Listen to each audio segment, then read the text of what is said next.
Python のエラーを解決する方法を説明します。動画内で使用する Gemini のファイルをダウンロードします。ファイル名は、エラーマネージメント example.vcmx です。出力ウィンドウを確認すると、3D ワールドにコンポーネントをロードする際に発生したエラーが表示されています。シンタックスエラー。インバイルドシンタックスと記載されているため、構文に関するエラーが表示されていることがわかります。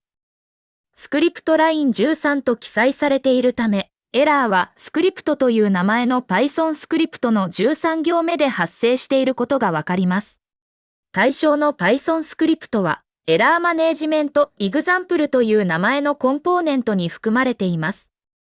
エラーの内容は、while という単語のスペルミスです。エラーの内容を確認できたため、Python スクリプトを修正します。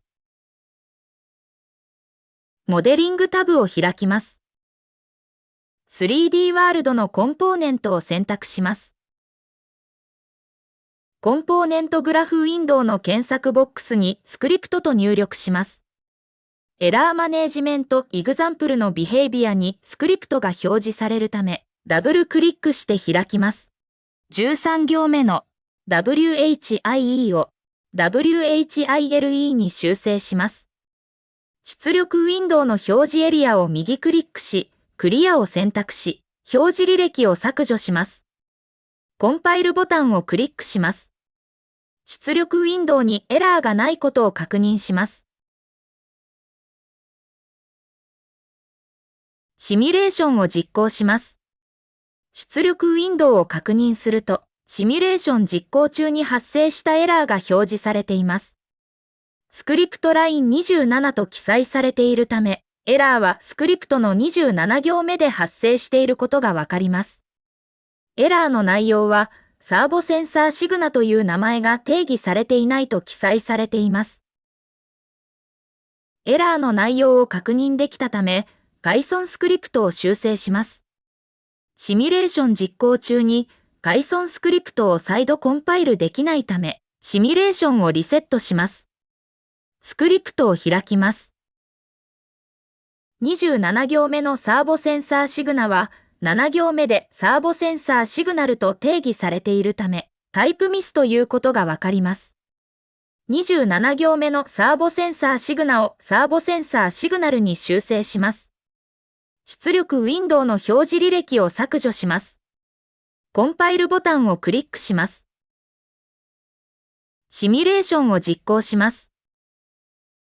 出力ウィンドウにエラーがないことを確認します。シミュレーションをリセットします。エラーが発生した際に対処する方法以外に、あらかじめエラーを考慮したスクリプトを記載する方法があります。スクリプトを開きます。